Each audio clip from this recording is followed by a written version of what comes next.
Hi friends, இன்றைக்கி ஹரிஸ்ரீ சமையலறையில் டோக்லா எப்படி செய்கிறதுன்னு தான் பார்க்க போகிறோம். டோக்லா கடலை மாவு யூஸ் பண்ணியும் பண்ணலாம், ரவை யூஸ் பண்ணியும் பண்ணலாம். நம்ம இங்கே ரவை யூஸ் பண்ணி பண்ணுறது எப்படின்னு பார்க்க போகிறோம். அதுக்கு ஒரு கப் அளவுக்கு ரவை, ஒரு கப் அளவு கட்டி தயிர், பொடி பொடியாக கட் பண்ண கொத்தமல்லி, ஒரு டீஸ்பூன் அளவுக்கு கடுகு, ஒரு சின்ன லெமனை ஜூஸ் புழிஞ்சு வச்சுருக்கிறேன், ஒரு பச்சை மிளகாயை பொடி பொடியாக கட் பண்ணி வச்சுருக்கிறேன், ஒரு டேபிள் ஸ்பூன் அளவுக்கு வெள்ளை எள்ளு தான் எடுத்துக்கணும், ஒரு பச்சை மிளகாயை நீல வாக்கில் வெட்டி வச்சுருக்கிறேன், 2 பிஞ்ச் அளவுக்கு மஞ்சள் தூள், ஒரு டீஸ்பூன் அளவுக்கு ஈனோ சால்ட், பிளெயின் ஃப்ளேவர் வாங்கிக்கணும், தேவையான அளவு உப்பு, எண்ணெய். இதுதான் இந்த டோக்லா செய்கிறதுக்கு தேவையான பொருட்கள். இப்போ இதை எப்படி செய்கிறதுன்னு பார்த்துடலாம். இதுக்கு ரவையை ஒரு பவுலில் சேர்த்துக்கலாம், எடுத்து வச்சுருக்கிற தயிரையும் இதில் சேர்த்துக்கலாம், மஞ்சள் தூள், பச்சை மிளகாய், கொஞ்சமாக கொத்தமல்லி, லெமன் ஜூஸ், தேவையான அளவு உப்பு, எல்லாத்தையும் நல்லா கலந்துக்கலாம். இப்போ இதை இந்த மாதிரி நல்லா மிக்ஸ் பண்ணி எடுத்துக்கணும். இது நம்ம ரவை சேர்த்துருக்குறோம். ரவை சேர்த்துருக்கிறதுனால ரவை ஊறுறதுக்கு ஒரு 1/2 hour தேவைப்படுது. ஸோ அந்த 1/2 மணி நேரம் நம்ம என்ன பண்ணலாம்னா இதை ஒரு மூடி போட்டு மூடி வச்சு ஊற விட்டுறலாம். ஊறின பிறகு நம்ம பார்க்கலாம். இப்போ 1/2 hour ஆகிடுச்சு. இப்போ இதை திறந்து பார்க்கலாம். பாருங்கள், ரவை நல்லா ஊறிடுச்சு. ஆனால் மாவு ரொம்ப கெட்டியாக இருக்குது. இதுக்கு நம்ம கொஞ்சமாக தண்ணி சேர்த்துக்கலாம். இப்போ 1/4 கப் அளவுக்கு தண்ணி சேர்த்துருக்கேன். இதுதான் இந்த பேட்டோட கன்சிஸ்டன்சி. இப்போ நம்ம எடுத்து வச்சுருக்கிற ஈனோ சால்ட்டை இதில் சேர்த்துற போகிறோம். ஈனோ சால்ட் சேர்த்த உடனே மாவு நல்லா பொங்கி வரும். ஈனோ இல்லைன்னா பேக்கிங் சோடா கூட சேர்த்துக்கலாம். பாருங்கள், மாவு நல்லா பொங்கி வந்திருக்குது. இப்போ நம்ம இதை ஒரு பவுலுக்கு மாற்றணும். இந்த மாதிரி ஒரு பேன் எடுத்துக்கணும். இதில் கொஞ்சமாக எண்ணெய் விட்டு இந்த மாதிரி நல்லா எல்லா பக்கமும் எண்ணெயை தேய்ச்சி விட்டுறணும். அடுத்து நம்ம மாவை எடுத்து ஊற்றிடலாம். இப்போ இந்த மாவை இதில் சேர்த்துடலாம்.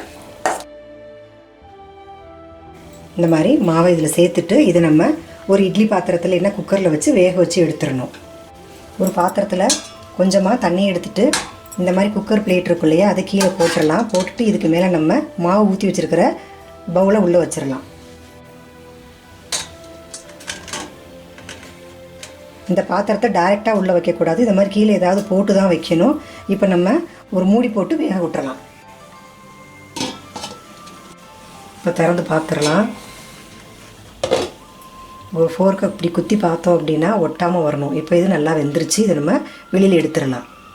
இப்போ டோக்லாவுக்கு தாளிச்சிடலாம். இதுக்கு ஒரு ஸ்பூன் அளவுக்கு எண்ணெய் ஊற்றிட்டு எண்ணெய் சூடானதும் கடுகு சேர்த்துடலாம். கடுகு வெடிச்சிருச்சு. இப்போ எடுத்து வச்சுருக்கிற எள்ளையும் இதில் சேர்த்துடலாம். எள்ளு பொரியுது. இதோடவே நம்ம நீல வாக்கில் விட்டு வச்சுருக்கிற பச்சை மிளகாயும் சேர்த்துடலாம். இந்த கருவேப்பிலையும் சேர்த்துடலாம். நம்ம இதை ஆஃப் பண்ணிடலாம். டோக்லா வெந்துருச்சு. இது உடனே எடுக்க முடியாது, கொஞ்சம் ஆறணும். உடனே எடுத்தோம் அப்படின்னா சரியாக இந்த பவுலில் இருந்து எடுக்க முடியாது. அதனால் கொஞ்சம் ஆற விட்டு தான் நம்ம எடுக்கணும். இதை எடுக்கிறதுக்கு முதல்ல ஒரு நைஃப் யூஸ் பண்ணி இந்த மாதிரி சைட்ஸ் எல்லாம் நம்ம எடுத்து விட்டுக்கணும். இந்த மாதிரி சைட்ஸ் எல்லாம் நம்ம நல்லா இப்படி எடுத்து விட்டோம் அப்படின்னா தான் டோக்லா இந்த பேன்லேருந்து எடுக்கிறதுக்கு வரும். இந்த சைட்ஸில் இது பண்ணியாச்சு.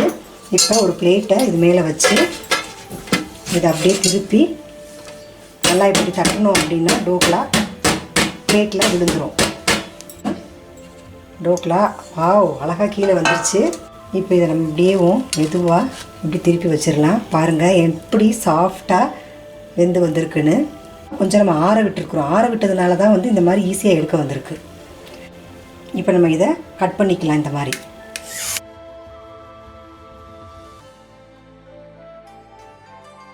இப்போ இதுக்கு மேலே நம்ம தாளித்து வச்சுருக்கிறத நல்லா ஸ்ப்ரெட் பண்ணி விட்டுறலாம். இதை நம்ம ஏன் வெள்ளையில் சேர்க்குறோம் அப்படின்னா இந்த கடுகு கருப்பு கலரில் இருக்கிறதுக்கும் வெள்ளையில் சேர்க்குறதுக்கும் பார்க்குறதுக்கு அழகாக இருக்கும். அதுக்காக தான் இதில் வெள்ளையில் சேர்க்குறோம். நம்ம இந்த மாதிரி நம்ம தாளித்த பொருளெல்லாம் நல்லா எல்லா பீசஸ்லேயும் படுற மாதிரி நல்லா பரப்பி விட்டுக்கணும். இப்போ இதை நம்ம எப்படி இருக்குன்னு எடுத்து பார்த்துடலாம். பாருங்கள் எவ்வளோ சாஃப்டாக வந்திருக்கு அப்படின்னு. பாருங்கள், சூப்பராக வந்திருக்குது. டோக்லாவை பிரேக்ஃபாஸ்ட்டுக்கும் சாப்பிட்டுக்கலாம், ஈவினிங் ஸ்நாக்ஸாகவும் சாப்பிட்டுக்கலாம். இது கூட ஒரு புதினா சட்னி இது மாதிரி இல்லைன்னா கார சட்னி ஏதாவது வச்சு சாப்பிடும்போது சூப்பராக இருக்கும். நீங்களும் டோக்லாவை உங்கள் வீட்டில் செஞ்சு பாருங்கள். எப்படி இருக்குதுன்னு கமெண்ட்ஸில் சொல்லுங்கள். தேங்க்யூ ஃபார் வாட்சிங்.